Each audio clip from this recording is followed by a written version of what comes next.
So yeah, what do I feel is missing from Nintendo Switch? Basically, what do I feel like it hasn't lived up to its potential with? Now, I'll say the initial reveal of the Switch, I was super excited for it. Some people weren't, but I was super excited for the Switch. I knew it was going to be a success right away. And then they had the January event that kind of fleshed out some of the ideas more. The January event showing more games and showing the features and showing all kinds of stuff. So one of the things they really showed during the January event, or two of the things I should say, that really made me excited was that Nintendo was going to continue being Nintendo with the Switch, right? Because, you know, people were griping and groaning and moaning and groaning up until this point about, oh, Nintendo needs to stop with the gimmicks and blah, blah, blah, blah, blah, blah. Be like everybody else, basically. Make traditional, regular consoles like everybody else. And I'm like, if they do that, they're dead. Like, because they need something to stand out. Nintendo can't, as far as like mainstream, I mean, they have some mainstream games, right? Some major mainstream games, Mario Kart being one of them, Smash. But beyond that, selling third-party games and whatnot, they have to do something unique that makes me say, hey, I want that version of that third-party game as well, because it's offering me something different. And so I think that's what Nintendo needs to keep on. And so when you saw the January event, I saw things that made me happy. One being that they spent time talking about the Joy-Cons and what they could do. They showed the little footage of the ice cubes in a jar, and how your Joy-Cons could replicate that feeling and all that stuff. Now, I wish the controller had a speaker on it the way the Wii controller does, because that really does immerse you more. I feel like that's one thing that's missing. But in the Joy-Con, they're so tiny, where would you put a speaker in that thing? I've opened them up. There's not any room in that little thing. So maybe that's why they just said no. But yeah, like, that made me excited, because it's like, okay, Nintendo, even though this is going to be a traditional system, because you're going to have to play handheld mode the same way you're able to play on TV, you can't make it too disjointed. There's going to be a lot of traditional gaming going on, which is fine, but we're still going to have some emphasis on the cool kind of, if you gimmicky, whatever you want to call it, tech of the Nintendo side of things, right? So they showed that. They showed Joy-Cons with the motion controls. The motion controls are here to stay. Gyro specifically is here to stay. You can still do pointy things and whatnot. Was it IR camera, I think they call it, on the Joy-Cons, how cool that was, how that tech worked. But outside of like 1-2 Switch and the Nintendo Labo stuff, they barely used any of that stuff. HD Rumble being a really cool big thing that you never even hear talked about anymore when it comes to the Switch. And it feels like Sony is stealing its thunder with the DualShock 5 and what it can do, what its little gimmicky features are. And so it's weird being in a world where Sony's being lauded for their gimmicks and Nintendo is just ignoring theirs. So really offering some games that flesh out the Joy-Cons and utilize those features more is a fail to me. It's like, okay, it's like in writing. In writing, they got this thing called the promise. So as a writer, you're writing a story, and basically to your audience, you offer them a promise that you will later fulfill, right? Something happens early in the story that will come up later, and you're making a promise that this thing is going to be resolved. And it's a very important thing in writing, the promise. So to me, the January event was the promise. But to this point, Nintendo has not lived up to that promise. They haven't followed through outside of, like I said, a couple of gimmicky games, 1-2 Switch and the VR or the Labo stuff. They haven't really done anything with it. And then to me, that's, maddening, because I was a huge proponent of the Joy-Cons and what they could do. I was really excited for them. I talk about how I played I played Mario Odyssey. I only played with split Joy-Cons. I've played that game through with split Joy-Cons. Same thing for Breath of the Wild. I've only played that game with split Joy-Cons. It's the only way I played that game because I wanted the HD rumble feel. I wanted because the Joy-Cons is the best way to get that. And so I wanted that stuff. And because I want the console to live up to its promise, the promise it's making, right? And so that was a promise it was making that it didn't live up to. Okay, so now you have the form factor. Obviously, it is a console you can take on the go. So it's living up to part of that promise. But part of the promise, and this wasn't a outright thing that Nintendo said they were going to do, but you have a console that resembles a tablet, right? It looks very much like a tablet. And so there was a lot of, insinuating that it was going to have some tablet-like stuff to it. And to still only at this point only have like YouTube and Hulu as your kind of tablet-like application features is pretty sad. Like, again, for me, I wouldn't use my Switch that way because the Switch has proven itself to not be very durable. Because there's like overheating and there's cracking. All of our Switches have cracks, which is very annoying. I replaced the back on mine recently. I'll show you here. I replaced the back because that helped me get rid of some cracking that was happening on the back of the old Switch back. So I took it off and I replaced it with the red one. And so now I don't have that cracking anymore. But my kids' Switches both have cracking around the ventilation, and it's annoying. And so they're not very durable. And that was another thing with the Joy-Cons. It's just like, well, I like the stuff that it does, but now because of the Joy-Con drift, that takes away from the excitement of that as well. I don't even want to use the Joy-Cons anymore. You guys know that I use Split Pad Pro, and I would never play handheld mode with Joy-Cons ever again because it just doesn't feel good for one. But it shakes, it moves, right? It's not very sturdy. So not living up to that promise. Not living up to the promise of the cartridge, right? So I was hoping, again, this is just me thinking, okay, we're doing cartridges. So I can get away from the stuff that happens when you buy disc-based games, which is having to install games. But yet we have a lot of games on Switch that you need to download stuff because there's not enough space on the cart. These people don't spring for bigger carts. I don't know if it's still a price thing at this point, but they don't spring for the bigger carts. So, you're still doing disc-based game stuff on the Switch, which I was hoping that it would do away with being a cart-based system. Again, I understand the size situation. I get it. Completely get that. But if you're going to have that issue, then 32 gigs of onboard memory is not enough, right? So there's that. But then you have, so on top of the, those shortcomings, you have mainly the one thing for me that's the most important for everybody, right? Is the games. What does this system bring uniquely software to the table that I just can't get anywhere else, right?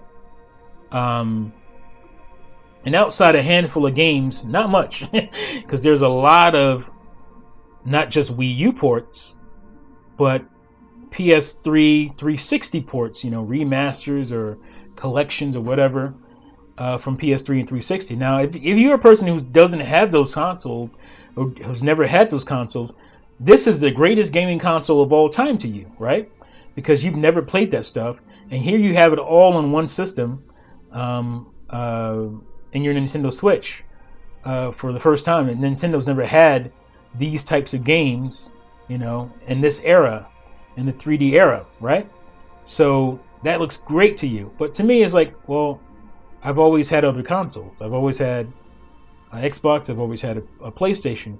So bringing back all these games, that does nothing for me, because most of the times I already have those games, and they, thanks to the Series X, they run and look better on, when I go back to them now on my, those old games run and look better now. So for me, it's not living up to the promise of, okay, for the first time in Nintendo's history not in their history, but for the first time since 1989, the Nintendo, situation has been console and handheld. We have to cater to a console that's popular. We have to cater to a handheld that's popular. Now, the popularity varied by the time you got to the N64. But for Super Nintendo, for NES, you had two very popular consoles that had now a very popular handheld that you as a company also made game for. So Nintendo's internal teams made games for the Game Boy, the Game Boy Advance, the Game Boy Color, Game Boy Advance, Nintendo DS, Nintendo 3DS, right? So, and Nintendo has always made, had internal teams working on that handheld. And so during Iwata's era, he was like, well, I'm going to consolidate these two companies, or these two, not studios, but these two entities. I'm going to consolidate them. So no longer is just going to be this handheld division on its own, and then the console division. We're merging them together, right? Because in a way, that's what the Switch does. It merges handheld and console gaming together.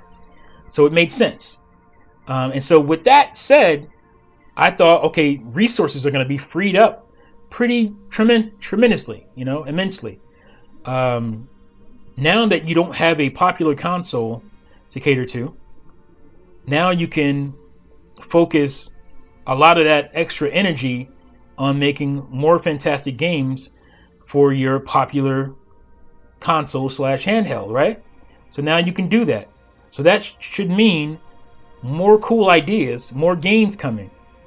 Now, if you know anything, Mario Odyssey was being worked on during the Wii U era. Splatoon 2 was being worked on during the Wii U era, right? What am I thinking? Oh, Breath of the Wild was a Wii U game, right? They just held off until the Switch came out. So major games that came out in 2017 that I was lauding, that I was super excited for the Switch, and I thought the Switch was the greatest console of all time at that point. Those games were being worked on sometimes for the Wii U and being moved over to the Switch, right? So who's working on Switch games? Who's working on straight up Switch games? I thought there'd be somebody, I guess 1-2 Switch. I mean, that is a straight up Switch game, right? But that's a small game. So I'm expecting, what is the game that is really unique to this console, this new console? And like I said, 2017 is when we really had those, right? But we haven't really had those whoa, wow factor games since then. We've had huge successes, obviously, like Animal Crossing. But Animal Crossing, you could have done that on Wii U, right? It's not like, oh man, you needed to switch to make Animal Crossing happen, right? What is the games that is just like, oh wow, this is for this system. It makes it unique, and it makes it, it gives it its identity. These are this console identity games, and the Switch doesn't have nearly as many as I think it should have, but it certainly doesn't have enough, right? For my taste. So my favorite console of all time is the N64. And you're like, oh, the N64 didn't have this, didn't have that, didn't have any RPGs, and you'd be completely right. But it had games that was like, that's N64. You can't do that anywhere else at this point. So much style and identity came from those games, right? Ocarina of Time, Majora's Mask. Couldn't do that anywhere else. Sony wanted to have that kind of stuff, right? But they didn't. 3D platformers. Who had the best 3D platformers during that era? One of my favorite genres. N64, hands down. Sony tried, and Dreamcast had better hardware, but 3D platformers just weren't that great, in my opinion. They didn't really do a whole lot, but they weren't that definitive on the Dreamcast. So it had that genre locked. First-person shooters. Who had the best first-person shooters? And that was a huge, and still, it's still a huge genre, but that was a new emerging genre with Doom and whatnot back in the day. And to have a console that had better FPSs than what were on PC at the time, phenomenal. So it had Nintendo 64, even though it didn't have this and this and that, it carved out, stuff that it had on lock. RPG, or not RPGs, first-person shooters, 3D platformers on lock, right? Completely on lock. Racing games even were on lock, as far as I'm concerned, on the N64. That's why it had so many. It had tons of racing games. But emerging genres, it had it locked. 3D platformers, first-person shooters were emerging genres, and 64 had those situations locked down, right? So on top of that, uniqueness, the controller. Today people, you hear people rag on it, but people didn't really rag on it back then. It was super cool, super innovative, right? So you had this new analog stick thing, right? And other consoles quickly picked that up. It wasn't like Nintendo invented the analog stick, but they were the first to really utilize it the right way, to really utilize it correctly, to make it it felt great to control characters in 3D. The Rumble Pack, fantastic, right? Fantastic. We still use the Rumble Pack to this day. Force feedback is still a big thing in video. You have if you had a game system, a controller that came out that didn't have force feedback, it just doesn't feel right. It feels like it's completely missing something. And N64 brought that. The expansion pack, right? Like, you could you're upgrading your hardware, Pete. Like no other console, even to this point, lets you upgrade your hardware from your base console. You're adding 4 megabytes of RAM, right? That's, was unheard of then. You can't do that anymore. And N64 had some really good PC ports, like StarCraft, just stuff that you couldn't do on any other console, or if you tried to, it looked crap, right? So that's why N64 probably will always be my favorite console of all time. But I will tell you, by December 2017, I was like, this Switch might overtake my favorite console of all time. And so that's why my anticipation, my hopes for it were at a height, because I was expecting it to do that. And 2018, it completely fell off for me. It's like, what is this? You guys are coasting now. And we're not even going to get into the online. The online, do we even need to talk about that? It's not. So, again, that's what's lacking for the Switch for me. That's keeping it. I still have hope. Obviously, apparently we still have some years left in the Switch. It could turn around, and it could turn, if it doesn't end up being my favorite, it could go some notches up. At this point, it is my second to last favorite Nintendo console. And I know some people think, what that's craziness. But I can't think of anything else to put it above on my list. GameCube is my last. Oh my God, the GameCube is what? Again, I had other consoles. So the GameCube, it had great third party, but that doesn't make it unique. And you can say the Game Boy player made it unique, yes. The Wavebird, yes. But software-wise, it didn't really, and I'm talking even first party, it didn't evolve the way I was hoping. So Mario Sunshine was a disappointment to me. Wind Waker was not a disappointment. It was a disappointment in ways. Like it didn't. it was Ocarina of Time, but with like, cartoon visuals. Beautiful game, beautiful visuals, but it didn't evolve the gameplay of Zelda yet, right? It hadn't really done that. So it wasn't like a mind-blowing game in that aspect. And Nintendo will tell you the same thing. I mean, they talked about how those games in particular underperformed for them. They were expecting them to do better. And both of those games were rushed because GameCube wasn't selling and they needed those games out. So that's not just me talking. That's from Nintendo themselves. So that's the only console I can put it above is the GameCube. Now, do I hate the game? I still like the GameCube. I still like the Switch. But I'm talking about on my lists of favorites when it comes to Nintendo consoles, those two at the bottom for me. They just are. Do they have fantastic experiences? Yes. But like I said, those are the things that make it, mind blowing for me as a console. Now, I got Wii U above Super Nintendo, and some people are what? But again, the Wii U is super unique. It was way more unique before the Switch started stealing its games. But that's how I pick favorites. That's how I pick.